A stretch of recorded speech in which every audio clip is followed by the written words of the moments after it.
All right, we are finally talking about football. Has football actually started yet? No. Are we going to talk about it anyways because we can't handle watching any more terrible soccer or baseball? Yes, we're very excited about football. Excited to be here. We have your typical three hosts here with myself, Stefan, and Mike, and we have Matt Wispe joining us. Matt, we are so excited to have you here. Thanks for joining. Big Ohio State fan. What else do we need to know about you, though? I write over at Fantasy Points doing a college DFS article for the weekend, and I'll have one sports betting article that comes out midweek every week during the season. And I also have really atrocious takes on, I'm calling it Twitter because it's always Twitter to me. Yep, that's fair. So if you want atrocious sports takes, have fun. You can find me over there too. So and by atrocious, he means he's going to pick the ugliest, most disgusting defensive brawl there is, and take the under. Like nasty, disgusting stuff that you don't want to do. You don't want to watch the games they're betting on. But this is Matt's specialty. We were joking before this started, and I'm very interested in Purdue. I'm going to bet Purdue unders a lot this year. So yes. I love that. I love that. There's money to be made. Just in case people are curious, we are talking about the Big Ten today. I don't think I actually said that yet. We are doing a Big Ten conference preview. We're going to give out a bunch of like future Big Ten win total bets, other types of futures as well. Mostly we're just here to talk about the Big Ten, what we like, what we don't like. We're going to kind of run it through. We're not going to do alphabetical order. We are going to kind of start and to kind of work our way through with kind of the top tier teams who's projected to win the most and kind of work our way through the conference that way. Before I jump in though, and we start talking about the best teams, just overall, I'm going to lean on Stefan and Matt for this one. No offense to me and Mike, but just like, how are you feeling? Are you excited about the Big Ten season, being Big Ten fans, or are you like, is this like a down year? Is this an up year? Like, what are people what should they expect from your Big Ten this year? I think it's interesting how like Penn State is one of the favorites to win it.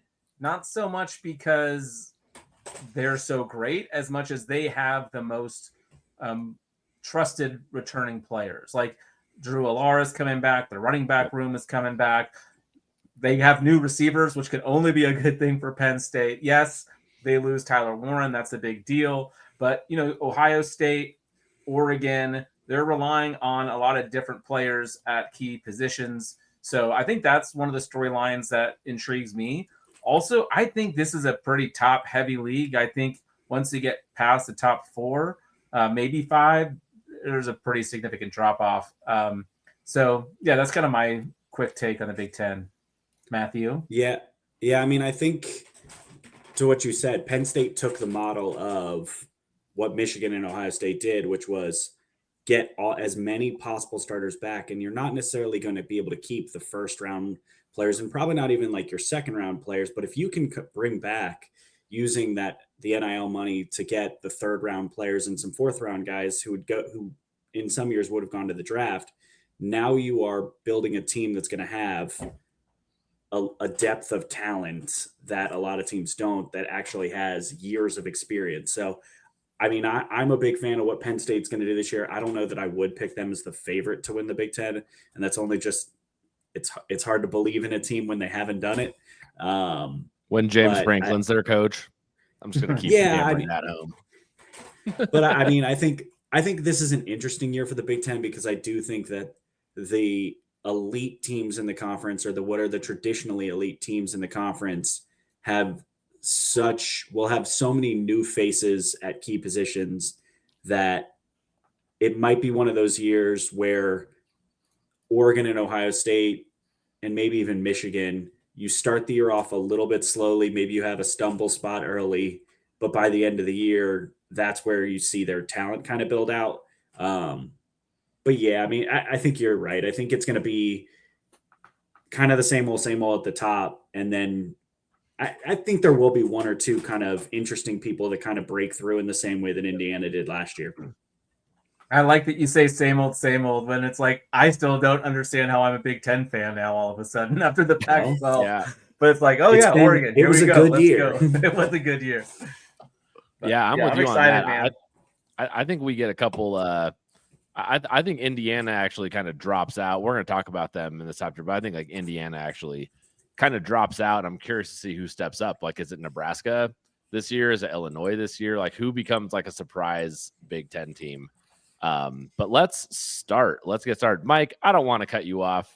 I feel like we do this too much of the show. Do you have any strong feelings about the Big Ten? I know you're our SEC guy, so I just don't want to. I don't want to ignore your feelings, Mike. I just want to say, it is funny how I know when we get to the SEC episode here in a minute, Eric's going to talk shit about how it's the same old every single year. 100%. But that's quite literally what we just talked about with this exact conference.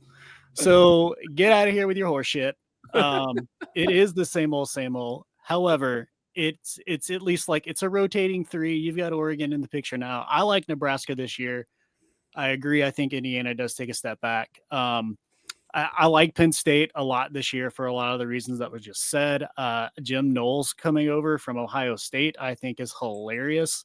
But I'm very excited to see how that plays out. But yeah, it's going to be an exciting season in the Big 12 too.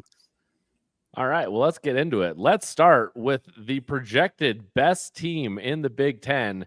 And just to make Matt and Stafe hang on for their teams for at least one whole team, we are going to talk about Penn State first. We already spoiled a little bit of this, talking about how Penn State is probably the most favored team here, even though their win total is the same here as Ohio State and Oregon. They are projected at 10.5 wins. So the over-under total is set at 10.5.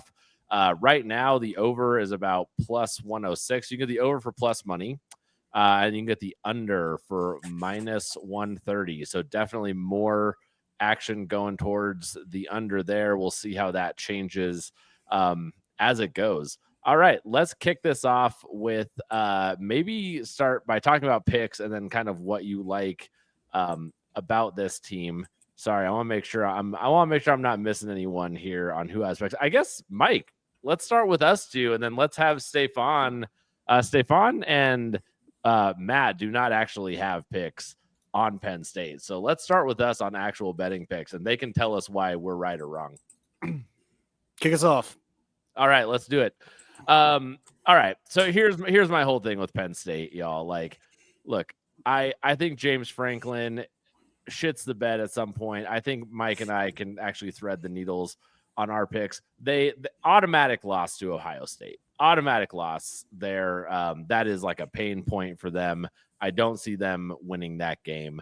And honestly, I think, the general consensus will be like, well, do they beat Oregon or not? And it's a home game, for Penn State. And that's actually not even the game I'm thinking that like they slip up on. I totally see Penn State slipping up later in the season against, man, you guys are going to laugh, but I don't really care. I could see them, one of their last two games, I could see them totally blowing it to Nebraska or Rutgers, depending on the teams that they're having, especially going to New Jersey. Like, look, these are not better teams. I'm not saying Nebraska and Rutgers are better than Penn State. In no way am I doing this. I'm college football. James Franklin is going to do something to screw this up in the latter part of the season. So get me Penn State right at 10-2, which gives me the under as my first official pick. Penn State. I don't see James Franklin getting 11 wins.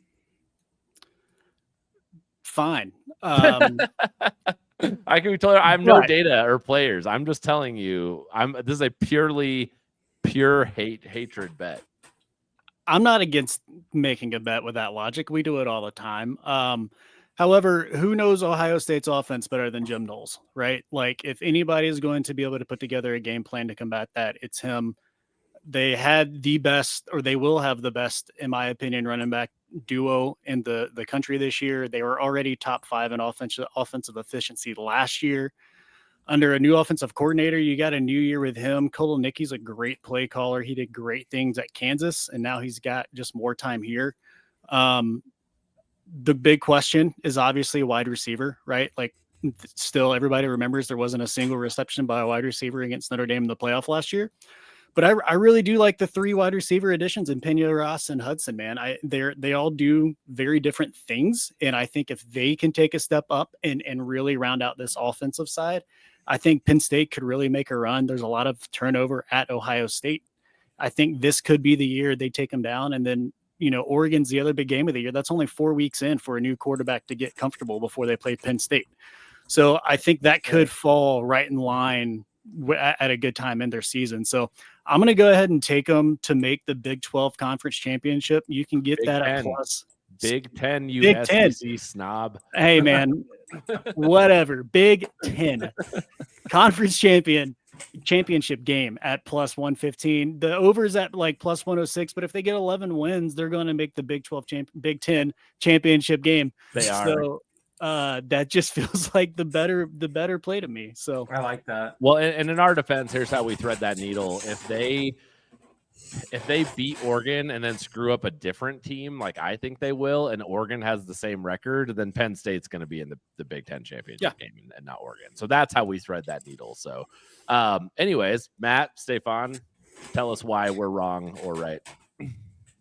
So I think the point about Jim Knowles coming over there is an interesting one, only in the sense that I think there's an immediate assumption from everyone, oh, he led the best defense in the country last year. Penn State was a pretty good defense. He should be able to make them into an elite defense right off the bat. I will say the Jim Knowles defense pretty much at every single stop has taken about 3 years to implement to its full success. And while Penn State is more talented, or was a better defense than the defense he took over at Ohio State, the talent wasn't really, and he still had pretty significant struggles with Ohio State.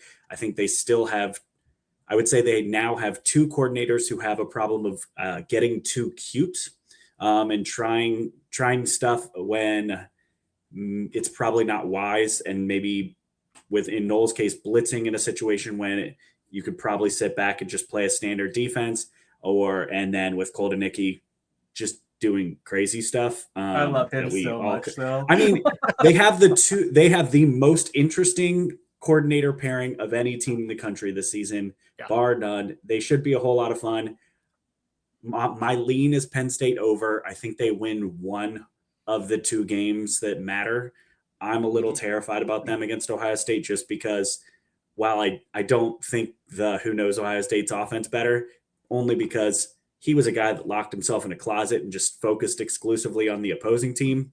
I think there's a pretty decent chance that he wants a statement. That was a sour exit for him. And I would say I'm a little more worried about that game than I should. And I have that as kind of a true toss-up, when in most years I'd give a pretty heavy lean on Ohio State, just because I think they're traditionally way more talented. Stefan, what about you?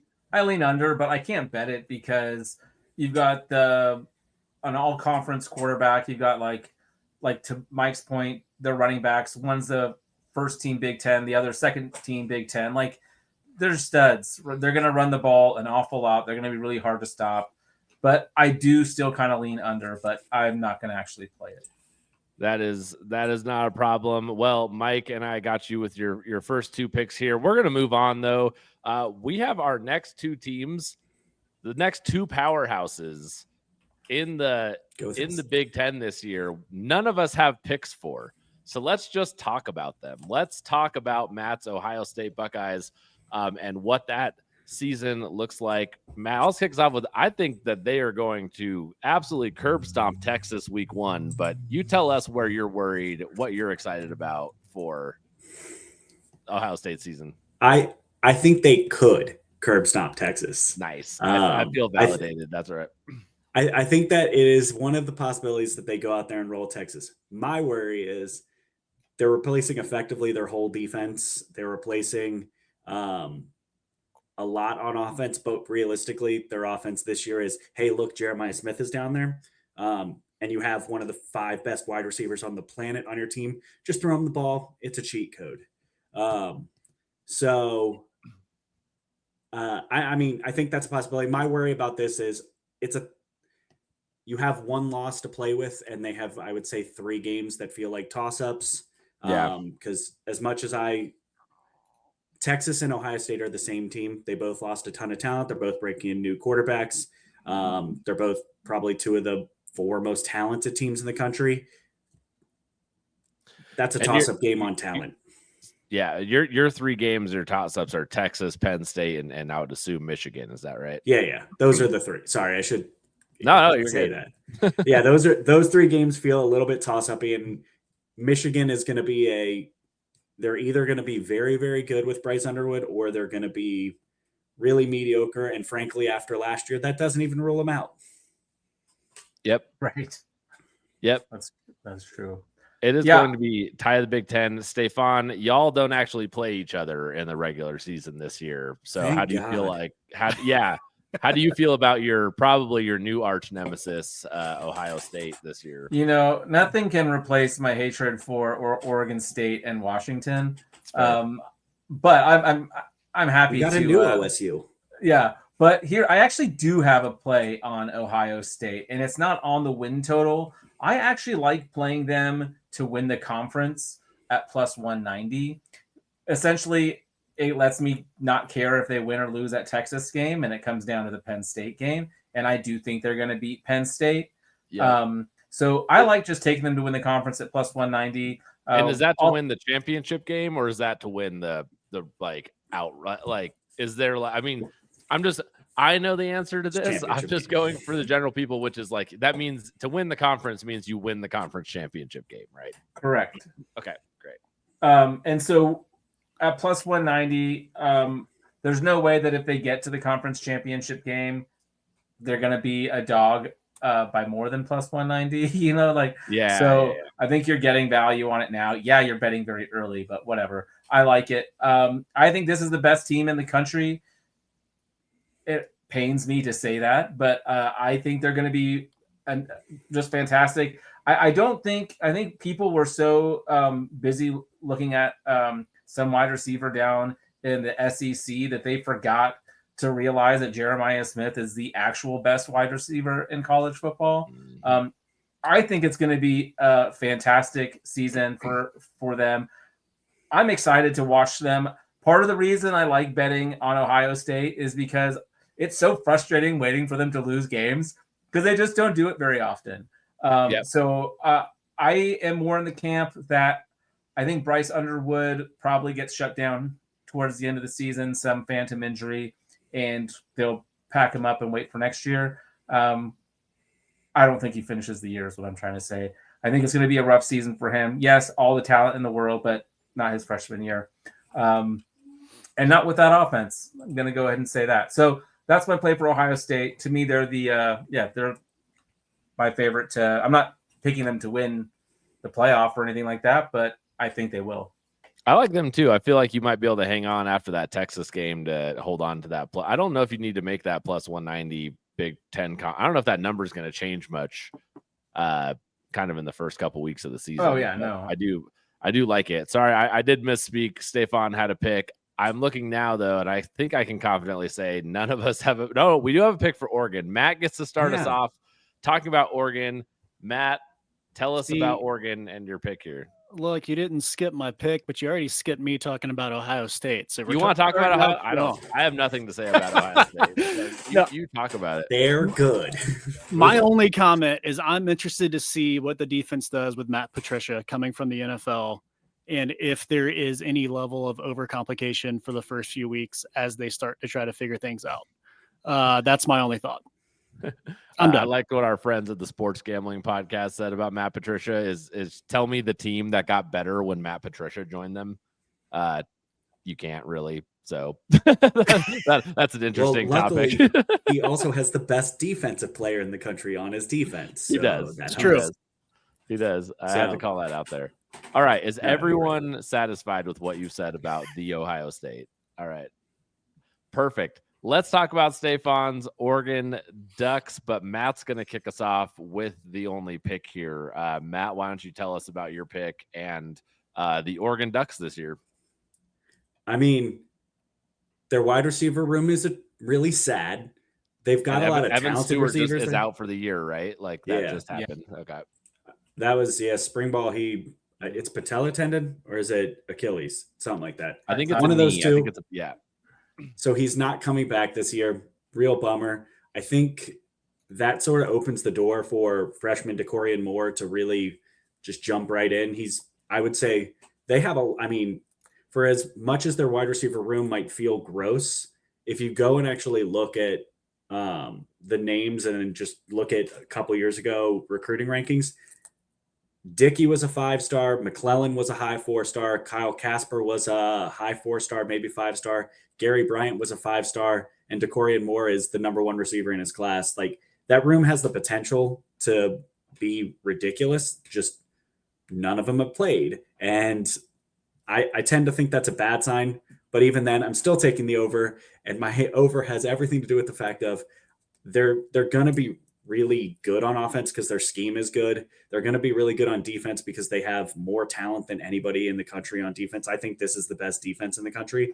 And frankly, they're going to start off the season with maybe, I don't actually think this is super easy, but they've got an FCS team, Oklahoma State, who's not going to be great, Northwestern, who's going to be terrible, an Oregon State team that unfortunately for them, they're not going to be, they're so outgunned, it's not going to be a game. UCLA, kicked over to the wrong team. Then you get that Penn State game, which is their one true toss-up. And honestly, like, their toss-ups are, I don't think Indiana's a toss-up. No. I don't think Wisconsin's a toss-up. Iowa's a weird potential toss-up game because it's at Kinnick, and that's just a weird environment where weird stuff happens. But beyond that, first time at Kinnick. Sure, that matters. But like, is USC do we think USC is gonna have the talent to really hang with this Oregon team that's at this point in the year going to be pretty well established? I don't. So I mean, the only clear-cut game that I see is like a 50-50 matchup talent-wise is Penn State, and you can lose that one. So I see one loss max on this schedule. I think, frankly, we all sort of just like wrote off Dante Moore for no reason. And it's not like we're treating him the same way we're treating like Bryce Underwood and Julian Sayin. But the truth is, like, he played at UCLA. He played for a Power 5 team. And yes, that team was hot garbage, but it wasn't really because he was bad. It was because everything around him was bad. Well, that was a bad team. Yeah.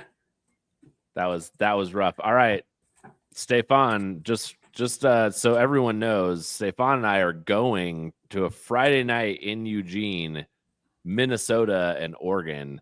And look, I will be cheering with my friend for Oregon because that's what friends do. But I just want to say, PJ Fleck has a tendency to kind of mess people's seasons up and get like one big win, weird, unexpected win on occasion. So we might get a weird Friday night game.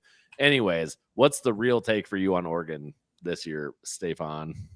I'm super curious about Dante Moore. Flashbacks of those pick sixes in that first game for UCLA, but I think he can bounce back. He's going to have to if Oregon's going to be good.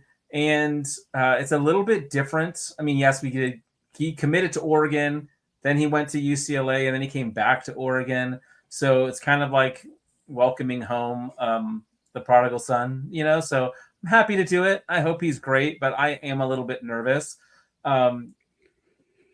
If you think about the last couple quarterbacks Oregon brought in, and Bo Nix and Dylan Gabriel, they had a lot more reps, a lot more proven success. Even Bo Nix, who I wasn't happy about at the time, like he had a lot more success than what Dante has. So happy to be wrong. We're losing we're not returning any skill position players outside of Noah Whittington, who I don't think most people know who he is. He was like our backup running back last year. He got some work. So I'm a little bit nervous. I like this Malachi who's come Hughes. in. Mackie, He's a stud.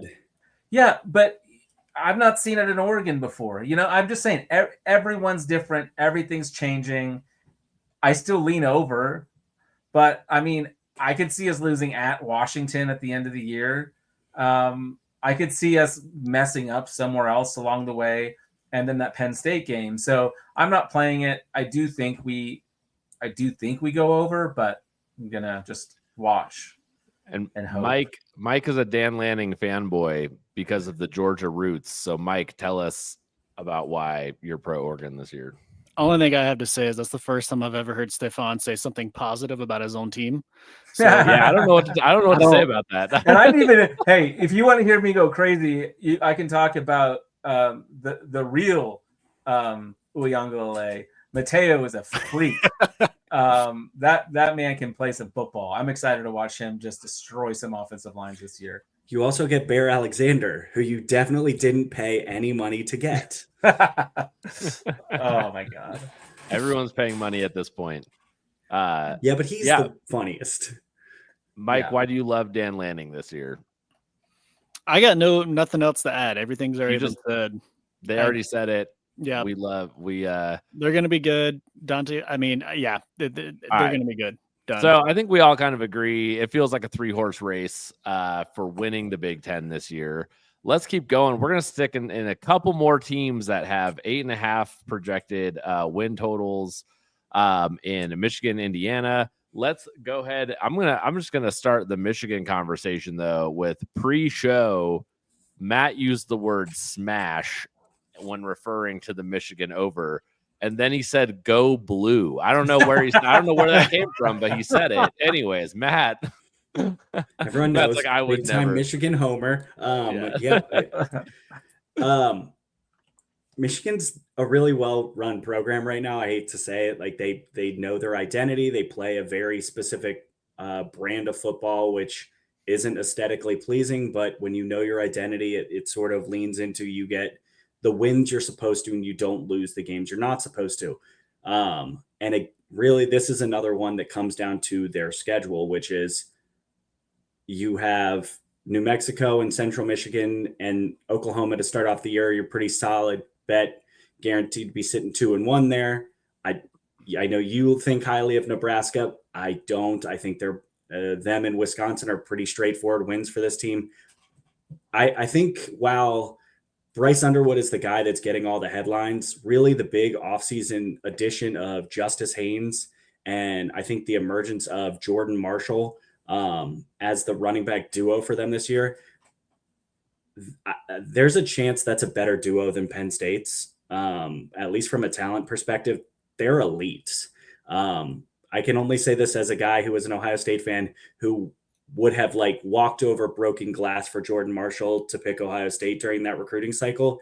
He's ridiculous. That offense isn't going to be exciting, but it's going to do what they did in 2023, which is run the football with a really good offensive line. And I do think Underwood will open up the threat of the pass more this season in the same way that McCarthy did. And then their defense is what it is. They keep making really good defensive coordinator hires and running really strong defenses and bringing in proven talent. And I hate to say it because I want them to suck, but I could very easily see Michigan getting to 10 wins this year. I think their toss-up games are Oklahoma, USC, Washington, Ohio State, and I need them to win realistically one of those for me to hit the over. This was the easiest over in the entire conference to me. Dang, big words for your rival. I think, man. Like you get to celebrate every victory along the way, Matt. Everyone. Yeah. You can just sit back and smile.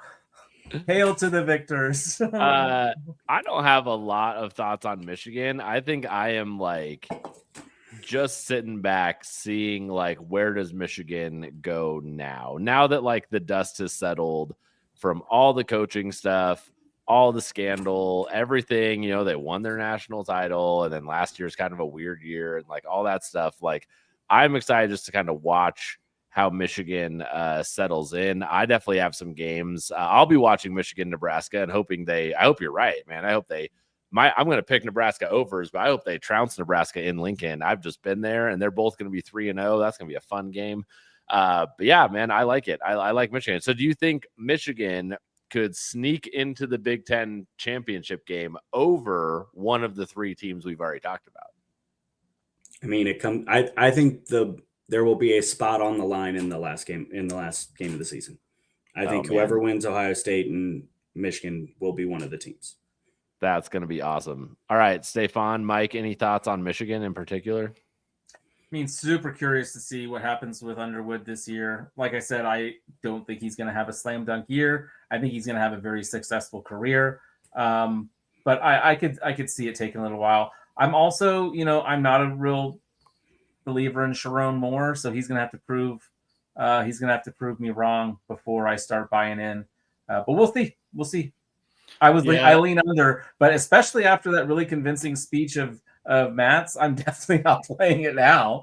And at plus 138, that over. Can I clarify? I will burn the money. I'll just burn the money. I'm not betting. Donate it to me. No, donate it to charity. Donate it to an Ohio State charity that's close to your heart when they win it. Yeah. You can use it to help recruit a 5-star. I've heard Ohio State's really lacking in NIL, so I think you should donate it to the NIL fund. We don't use it. That's why we keep losing stuff. Mike, any thoughts before we move on to Indiana? No, I'm with Steve on Sharon Moore. Like, I need to see it to believe it. I'm also very intrigued by this week 2 game against Oklahoma on the road. I think Oklahoma does take a step forward this year. I just don't know to what level. So I'm curious to see that one play out. That's it. Agreed with that. Well, Stefan, you are going to kick off Indiana for us. Man, I think Indiana was like kind of the darling last year. Everyone was pretty hyped about them. Signetti. I'm just you're gonna tell us about why you're making your pick. Has Signetti actually gone under this number like the last 3 years, whether at James Madison or Indiana? And then tell us why you have your pick. I don't know about 3 years ago, but definitely not his last year at JMU, and probably not the year before, because I think that was right before they made the switch. So he's used to winning, that's for sure. I actually agree with you. I think Indiana falls off and you get a different team to step up to be kind of a Big Ten darling. I just think it's hard that Signetti, that dude's won a lot of games. So you tell us why, though. We got Indiana. And he can still win 8. I'm okay with that, but I'm under 8.5. I think the schedule is a big part of it. You have to play. You're at Oregon. You're at Penn State. You're at Purdue, for Christ's sake. I mean, this is going to be a gauntlet. No, they do face quite a tough schedule, and they're losing a lot of production. Mendoza was a fine quarterback at Cal, but I mean, I don't think he is going to be near as good as what they had last year. So I'm a little bit concerned about that. I just see them coming back down to earth a little bit. I think an 8-win season, if you're Indiana, like, you're going to be pretty happy every year. If you're winning 8 games a season. Oh, yeah. I just don't see a whole lot more in there. They play Illinois early on in the year. And then after that, they have to go to Iowa right before they go to Oregon. I just think it's a really tough stretch there. Ending the season against Penn State and then Wisconsin. I mean, I'm not high on Wisconsin, but I'm not high on Indiana either. UCLA could be an interesting one. I just think there's too many possible losses on this schedule. So I'm going to go ahead and take the under. Yeah, man. I mean, you look, that schedule is tough. At Oregon, at Penn State are tough right off the bat. And just to follow up, Signetti is 4-1 over that, over 8 wins. If you don't count the COVID year where he was 7-1. But yeah, right. I think the dude can coach. I don't know if he's. I think he's probably taking another job if he gets 8 wins, and maybe he will. Maybe that's right where they land. Matt and Mike, any thoughts on Indiana? Are you expecting like a big fall off? You feel like they're going to kind of coast around that like 7, 8, 9 wins? Like, what are you feeling for Indiana this year? I like 7, 8, 9 wins. I mean, I don't have the number in front of me. Like there's just so much turnover happening. I think it was like 26 players from last year's roster are gone or something around in there. They started with so many transfers last year, which just means those guys are probably graduating this year. So lots of new players, lots of new faces. I think Signetti's a great coach. I think he, has a great culture. We just don't know enough about what they're going to look like this year to really throw money, especially at and over. If anything, I lean under. I lean over, but I lean over and saying, like, I think they get to 9. Yep. I think you are underselling Mendoza compared to Rourke. Rourke was completely immobile after his knee had been completely destroyed at his years at Ohio. Mendoza's kind of getting a little bit of actual like NFL draft buzz right now. People are, I mean, I say I people, went I'm just 10 gonna and say 2. Todd, I went 10 and 2 with Cal, okay? I know what Mendoza can be. I'm just saying Todd McShay called him a first round pick yesterday. He's Todd never McShay wrong. just likes clicks, man. No, I'm sorry. No, I'm sorry. I will say, I think that the fall off you're talking about from Rourke to Mendoza, I think the answer is, I think that scheme is set up where they attack so aggressively on offense that if the quarterback has decent accuracy, they're really going to be put in solid position. So I lean over, but that's really is in the same way that you were anti James Franklin, I'm very, very pro Signetti as a coach. Yes. He's it for me within that upper echelon of X's and O's coaching, right there with like Lance Leipold to me. Like that, Yep. he's in that tier of guys. He's a tough man to bet against. I think that's for sure. I tend to agree with that. All right. Cool. Well, that's it. That's the top tier of the Big Ten. We talked about the big dogs. Let's talk about kind of that next tier. All of these teams are projected at or their totals are set, I should say. I don't know if they're necessarily projected. Their totals are set at 7.5. You forgot wins. one, my friend. Wait, who'd we miss? Forgot Illinois. Oh, Illinois is in this. Illinois is in They're this at tier. 8.5. Oh, I think I saw him at 7.5 when I looked at DraftKings has it moved? today. When I saw DraftKings today, it was 7.5. We're gonna lump them in here anyways. I'm gonna look while we talk. They're the same. 7.5. They're all the same. We got Illinois, USC, Nebraska, Washington, all around 7.5. Maybe we have an 8.5 at Illinois. Maybe we had a typo. Let's start with Illinois, though. I don't believe. Hold on. I'm just scrolling through the sheet here, making sure no one has an Illinois pick, but I still want to chat about them because I think they're an interesting team. I think, like, for me, I start to get away from Illinois when I look at the schedule, right? Like, the schedule is interesting. I think do I think Duke is like some great team? No, but I think that's a tricky game. I think at Indiana is a tricky game. You have to go two time zones over to Washington. That is a real problem in the Big Ten, is the 2 time zone thing. You have to go to Washington. Yeah, I mean, like, at the same time, you get Ohio State at home, I guess. And you don't really catch Oregon and Penn State, but there's some tough spots here that I just stayed away from this mostly for scheduling reasons, and not really because I have a lot of love or hate for this Illinois team. I'll let you all talk more about their players that have come back, any of that stuff, what you like and don't like about this Illinois team, though. If anything, everyone, it seems like maybe everyone's kind of like, eh. I wanted to like Illinois a lot. Illinois was the team that when we said we were doing the Big Ten was like the team my gut feeling circled as like, oh, they're an easy over. Yep. I liked the way they finished out last year, but then I dug a little bit deeper into it because it's been a long off season. I haven't dug deep into them. They won 4 games in the regular season by 7 or fewer points. Their defense was truly atrocious. They were outside of the top 100 in available yard percentage allowed and defensive success rate allowed.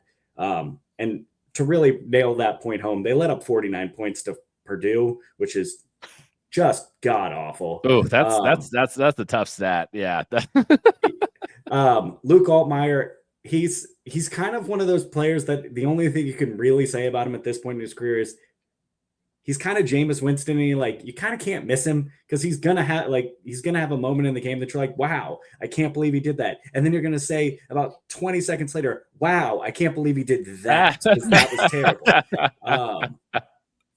To me, I think at 7.5, they're a lean over. If it gets all the way up to 8.5, I actually, even though I would right now project them with 9 wins, I probably would bet the under on it just because there's so many games that are toss-up games on their schedule. and they have to win all of them to hit that number. It's just that's a hard number to get to. And for them to get there, it relies upon teams like the wheels falling off for teams like Rutgers, Maryland, and Wisconsin, because those have to be gimmies. And I did just look. DraftKings is 7.5, but maybe it means you can find an 8.5 and bet the FanDuel's under. FanDuel's 8.5, and so this is where it's interesting because 8.5, the under is real tempting. Like I lean under, but it's at -180, so it's just a bit. Well, the much. Over 7.5 is at -180. Yeah, so you can see why it's different at the different books. There's not really a great number for it to land at. I just find it difficult to trust this team to go out and get 8 or 9 wins. I'm like, I lean under pretty heavily, but I do know that this is a dark horse favorite for a lot of people that I respect. They could see them making a push and possibly even being, like Indiana, a playoff caliber team. I don't see that at all. I kind of like Illinois because I like the colors. But you know, I think you made a lot of money on Illinois last year too. That helped. I mean, I'm with everybody else. Like I think they've got like 16 returning starters coming back, but they did lose a lot of skill position players. So I think that's just another strike against Altmaier there. But I don't know that I've seen anything significant enough to really make me lean heavily one way or the other to this point. So I'm just staying off and watching. Yeah, that is fair. I guess we will see if Illinois becomes that Big Ten darling this year that Indiana was last year. Let's talk about a school that has at some point in their existence been a college football powerhouse, but has fallen from glory, which are the USC Trojans, are also sitting here at a 7.5 win total as well. I think I'm the only one with a pick on this. And look, as you can tell, I lean towards looking at schedules. I look at a USC schedule. I don't think Lincoln Riley is that bad of a coach. I know a lot of people don't like him. I think he's a good coach. I think they'll be capable of putting up points. And I actually see when I look at USC schedule, like I see a 7.5 total and I see 10 winnable games. Does that mean they're going to win 10 games? Absolutely not. I see 10 winnable games, including Notre Dame, who I think takes a step back a little bit this year. Wait, who's the loss then? If it's not Notre Dame's one of the guaranteed loss, who's the other one? Who's the loss for? Oh, did they just disappear? Where did Ohio State go? Oh, I thought Ohio State was on this. No, they've got Oregon though. They play at Oregon. They've got Oregon, Michigan, and Notre Dame this year. Notre Dame. Oh, in that case, I feel great about it. Yeah. You're missing Penn. You're missing Penn State. You're missing Ohio State. I see winnable games here to get them above this 7.5 win mark. I mean, like, are you? I don't even know if they're sweating it much. Like, I don't know. To me, I don't see them going under the 7.5 win total unless y'all could tell me something about USC just totally falling apart. This seems like a USC Trojan program should be able to go with this schedule and get 8 wins. But I disagree. Yeah, then go for it. Tell me why. And the reason why is because their tough games are on the road. They go to Illinois, to Notre Dame, to Nebraska, to Oregon. They go to Purdue. West Lafayette's coming for you, USC. Now, that one, I don't see it happening. But that's potentially 4 losses right there. And then they have to run the table on the rest. So that's my concern. That's why I'm not playing it. I'm not telling you that I'm on the under. I think USC doesn't travel well. Maybe that's just in my mind. Lincoln Riley to me is I just can't buy it, don't buy it, won't buy it. I think he is hate him. One of these rare, maybe it's not rare, an extremely incredible offensive coordinator who should have just stayed that and never made the jump to head coach. Or maybe he should go back to it. Matt's given me a look. So I don't buy Lincoln Riley. I lean under. One sec. We're writing this up, letting you off the hook on this. He's not a good head coach. He made the playoff, 3 times at Oklahoma? 2 times at Oklahoma? when it was a 14 playoff. He's had It's multiple been bad Heisman at winners. USC. Look, But to say he's like been. he Don't made talk to one me about atrocious history. hire. Talk to me about the future. so I got 7. Here's my 7. I think USC has 7 wins easily. Missouri State, Georgia Southern, Purdue, Michigan State. And then you have to maybe jump down to Northwestern, Iowa, UCLA. So you give me one more win to get this total. I'm on it, man. Like I'm totally on this over. Give me 8 wins. UCLA is a rivalry game. I don't think you can just they're toss that up as a garbage. much. It's not even a football. You hate program. Nico. That's why you hate. I UCLA. do hate Nico. Yeah, sure. But all right. I'm all actually this UCLA hate. I kind of want to bet it over on UCLA just out of spite. Just Mike. Mike, hit us with your thoughts. No, I have an official play on the over as well. Nice. I like Jordan Mayava. I also think the defense is going to continue to improve. From 2023 to 2024, they moved from 116th in total defense to 65th. Their biggest issue last year was the defensive line. They were, I think it was like 117th in sacks or something like that, but they went out and tried to address that. Brought in some guys from Georgia, brought in some guys from Kentucky. You've got 5-star Stewart coming in. So like, I think they could make some moves there to actually improve it to a 9 or 10 win season, possibly. So I like USC a lot here. I think they really could be bringing some fun things in the way of this year. This is going to be fun fodder as we track USC this year for me, Mike, and Stefan to all tell each other why we were wrong about this pick, depending on how the season goes. I'm not playing it. I'm just telling you, I don't like it. Yeah. Oh, I know your hatred of Lincoln Riley. Okay, before I move on from USC, any final thoughts on the Trojans? I have USC at 9 wins. They're not a play for me because there's too many games that feel like toss-ups. I think you're on the right side. Yes. Yeah. I'm gonna take from the man who knows football more than I do. Sure. Well, Stefan does too, so I'm gonna have to split it. So all right. So let's move on. Man, I don't even want to talk. I want to talk about this as much as Matt wants to talk about Michigan, which is let's talk about Nebraska. You know what, Mike? You tell us why Nebraska's gonna do what they're gonna do, because I don't know if I can like stomach saying good things about them. So like you go. A lot of this could be like a pseudo homer pick with Raiola and the fact that I missed out on him at Georgia. Patrick Mahomes mini me. Yeah, 2.0. So I feel like I get excited about just that alone and where he gets in year 2. But I also like Rule as a coach, man. Hunter and Key are going to be massive ads, I think, at wide receiver, giving Raiola some more weapons. Defensively last year, they were 20th in points allowed defensively. So if they can continue that and Raiola continues on a good path, I think over 7 wins is pretty straightforward here, in my opinion. But Matt's about to tell me why I'm so wrong. No. I'll tell you why I agree with you, and it's mostly to do with the schedule and Matt Rule continuing to just get like a little better at the very least. Here's the problem with this pick is honestly it could get derailed if they lose at Cincinnati in week 1. this whole pick could actually get derailed. But I do see them getting home games at least. You have chances, like you could actually probably beat USC at home, and then you have a chance against Michigan in Lincoln, even though I know Matt disagrees with that. Like I think that's great. You don't have to go to the lakefront to play Northwestern. Like there's just some other like little things that fall in line. However, you do have to go to Penn State.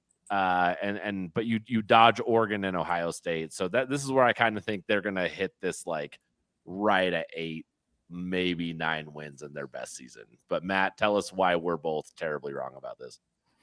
I don't think you're terribly wrong. I shade under. No, you have to ignore my face. I'm like ADD is all get out. So, dude, recording with Matt in the beginning was always just audio, and then once we were on video together, I was like, "Damn, this guy hates me." I'm looking at like 12 different things. I actually really like them. I like a few of their additions this offseason. I think the Rocco Spindler at right guard is a nice pickup. Experienced guy from Notre Dame comes in, ready-made to start.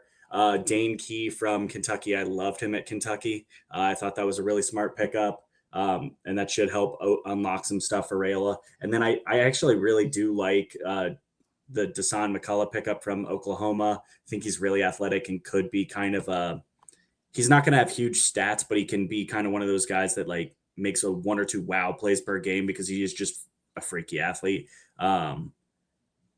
Yeah, I mean, that Cincinnati game is pretty pivotal. If they drop that game, all bets are off. Really, it could go sideways. But I mean, I like them to win almost everything you listed. And like Rayola looked better under Dana Holgerson's offense, and now they get a whole offseason and actually get him like running that offense like now. Look, I don't want Rayola to be good. However, you look at some of Holgerson's quarterbacks, and like the dudes had really good college quarterbacks, a couple who have turned into like something in the NFL. So like I think it's only good for Rayola. Unfortunately, I have to watch Nebraska fans actually have like a decent winning season this year, in my opinion. So cool. I think we are I'm almost on the over too. I'm on the Oh, over you too. are? We It's have an all of official us. Play. Oh, Stefan, then you tell us about why. Yeah, Anything I we think didn't cover. I mean, for me, like if you're gonna play Penn State, I'd rather that be one of your road games since you're probably gonna lose it anyway. And then some of these closer, evenly matched games are at home. I think that's great. I like Nebraska to take care of that 7.5. I mean, history is kind of against them. They haven't won 8 games in a long time now. I think the nice thing is we don't have to watch them beat CU anytime soon. So that's nice. Oh, thank God. I know we got 2 years till we play again. But I think they could. I mean, there's also 6.5-point favorites right now at Cincinnati. So I know that game feels like maybe closer to a toss up, but I mean it's a touchdown spread right now. So feel good about that one too. So I think they'll win the games that they need to, and that'll get them at that 8 or 9 wins. So I'm right in lockstep with y'all. Awesome. Nothing would make me happier about being wrong about that pick, and they just crumble and get 3 wins. But we'll move on to let's talk about I think I got this. I'm looking at a lot of names here. We got Stefan. Let's talk about the last team, kind of in the second tier of Big Ten teams. I know there's other teams that could be surprises and like all that. We're gonna get to that in a second. But as far as teams like a 7.5 win total, Washington Huskies, 2 seasons ago, coming off of getting blown out in the national title game. Last year, very much rebuilding. Stefan, is this tough for you? Is this a Stefan pick where you're picking the rivals so that you hope they actually go under this number, or do you actually believe the Washington Huskies are over 7.5? I actually do believe they're over 7.5. We're going to this game too. Same weekend, by the way. Yeah, we are going to go see. I mean, it's not a very, it's not the most exciting game. Purdue, that we're going to. It's going to be Purdue, but it's still going to be a hell of a lot of fun. I mean, there's one of the wins right there, right? No, I'm excited to watch Damon Williams Jr. play quarterback for the Huskies. He's super exciting. He has so much potential. I think he's a rising star in the sport. I'm excited to see what he can do. Coleman, the running back, is extremely solid player who he can move. He can move the ball. I look at the schedule and I don't see a ton of for sure losses on there. Yes, they play Ohio State. That is not great. Yes, they play Oregon. Also not great. They're at Michigan. Okay, let's say they lose all 3 of those. Well, we still only need. They'd still have to lose 2 more games from these other. I just don't see them on there. The non-con, you got Colorado State, UC Davis, and Washington State.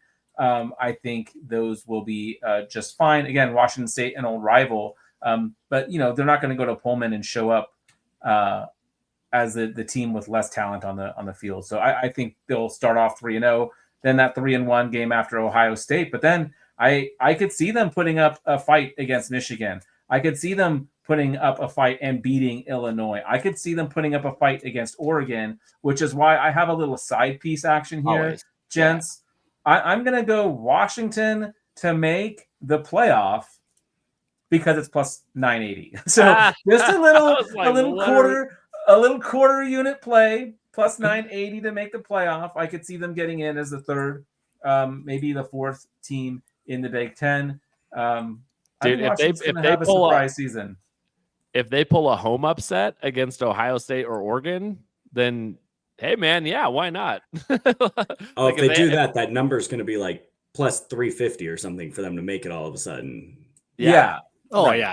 So the plus 980 is great. Well, I'm excited to go to that, man. I hope they beat the hell out of Colorado State week 1. The other team I would rather not talk too much about. I grew up in Fort Collins, Colorado. All those fans are terrible, even though I was one of them once upon a time. I can't wait. I can't wait to watch that game. All right. Does anyone have any thoughts on Washington? And other than that, we have wrapped up kind of the top part of the Big Ten. No strong opinions on Washington. All right. Let's talk about the Wisconsin Badgers, because we have 2 gentlemen on this podcast who have picks on Wisconsin. Matt, actually, Mike, why don't you kick us off with this? I feel like I've kicked it to Matt more than you, and I'm trying to be an even like a host of equality is what I'm trying to say. So why don't you, Mike, kick us off with your pick for Wisconsin? How kind of you. It's just a brutal schedule for a team that I don't think is super talented. I mean, drawing Alabama and Georgia as non-conference opponents in the same season is absolutely brutal. And then you throw in the fact that they play Ohio State too. Like, it's just going to be hard to get this many wins. And Bowling Green and Eastern Michigan to me seem like the only guaranteed wins. You've got the 3 guaranteed losses with the other big 3 we just talked about. So getting another 4 wins on the schedule just feels like a stretch to me. So I'm going under just for that reason. Matt, what about you? Just broke my brain. Did you say their entire wrong schedule? Did I? Wisconsin? Yeah. You said Bowling Green. I'm like, they play Miami, Middle Tennessee State, Alabama. No, they play Bowling Green. Now I have to check. I put this in there. So we have Bowling Green on there right now. Let me see. I'm looking at August 28th, Miami of Ohio at Wisconsin. September 6th, Middle Tennessee at Wisconsin. If I'm wrong, it's Google's fault. You know, no, you're right. You're right, and my argument still stands. I'm not changing my opinion. No, I was sitting there. I'm like, wait a second. Did I put the wrong schedule in when I was breaking this down? They don't pull Georgia, but they do pull Alabama. They do pull Michigan. They do pull Iowa. They do pull Oregon. Ohio State, Oregon. It's a really tough schedule. And I love Luke Fickell. And this is one where I desperately hope I'm wrong, because I think Luke Fickell's great. I don't want him to get fired, but this season kind of strikes me as wheels could fall off pretty bad. And we might see Wisconsin end this year on like a pretty disgustingly long losing streak. Miami of Ohio is well coached, consistently well coached, and I don't think that's a guaranteed win. But I do have it chalked up as a win. Middle Tennessee, sure. Alabama's a sure loss. If you think Maryland's terrible, that's a sure win. But also, if Wisconsin is as bad as I kind of think they could be, particularly because their quarterback's a Wisconsin, is a Maryland outcast. Like, it's not like they're going to have an edge anywhere. I've talked about Michigan. Heck, I have Iowa down as a win, and I still only have them getting to 4. I think this could be a wheels fall off kind of season, and I really hope I'm wrong because I like a lot of players on Wisconsin, but this one feels like this could be one that maybe surprises people how bad it gets. But I probably would have said the same thing about UCLA last year. So I'm hopeful to be wrong. This is the team that I really hope I'm wrong about. I think you're right. Just for I think you're right. No one here is big on Wisconsin, man. Wisconsin, how the mighty have fallen. I feel like Wisconsin hasn't been relevant in a hot minute, and they used to be a topic of conversation. But Stefan, any thoughts on Wisconsin? No, I think Billy on Edwards Jr. Wisconsin. is not going to be the answer. Like, I don't see Wisconsin going anywhere. Awesome. Well, we have one more pick for you in the Big Ten. I have one more pick for you. It is purely a schedule pick and a situational pick. Give me the Northwestern Wildcats over 3.5 wins. This is juiced to like minus 168 right now, I think. So a lot of people think this is going to happen. The reason I say that is purely a schedule pick. Don't forget, they're playing on a lakefront outside of Chicago in a not real stadium. There's no home field advantage. There's no away, like away fans can't come into this stadium and create an environment. Like there is no advantage here except to Northwestern being able to sneak games that they're not supposed to win. That's all it is. So you got Tulane, Western Illinois, UL Monroe, and Purdue. Those are 4 potential wins. So you're like, well, man, that's barely squeaking by, right? Not necessarily. I think that they can sneak another one on the lakefront against a team like a UCLA or a Minnesota, and probably more like Minnesota, where they have to come and play on that lakefront in terrible conditions. So give me like Northwestern maybe getting 5 wins this year. I think they're definitely getting the 4. I will absolutely take that. It is kind of juiced to the over for sure. I couldn't name a single player on Northwestern. Matt, you want to help me out why Northwestern has any good players at all? Because I don't even care. I'm just here for the schedule. We were actually talking about them before we recorded. Matt and I were. I know one player. It is Preston Stone, who is fine. He was a fine quarterback for SMU. Take us home, Preston Stone. Get us to 4 wins, baby. Tulane is favored by 6.5 in that game, by the way, which is pretty wild. Yeah, that's the one where I'd be like, is that really a win? But I think they got 4 wins somewhere else. So, gotcha. All right, that is it. We managed to keep this show to pretty damn close to an hour, which is impressive for an entire conference. Let's pull up this summary slide. You made it to the end of the show. Where maybe if I can get on the right one, there we go. You've made it to the end of the show where we actually run down all of our picks for you. So don't forget to follow us though on all of the socials, but especially on YouTube, wherever you get your podcasts. Follow us on Instagram, X, Twitter, whatever. As well, we are at Ready Bet Action. Matt Wispe is joining us today. Matt, where can they find you one more time? You can find me at Wispe the Kid on Twitter, and you can find me on Fantasy Points. Awesome. All right, well, let's run this down. I'll get us started. I have USC over 7.5 wins. I have Nebraska over 7.5 wins. I'll take Northwestern over 3.5 wins, and then Penn State under 10.5 for me. Mike, what do you got?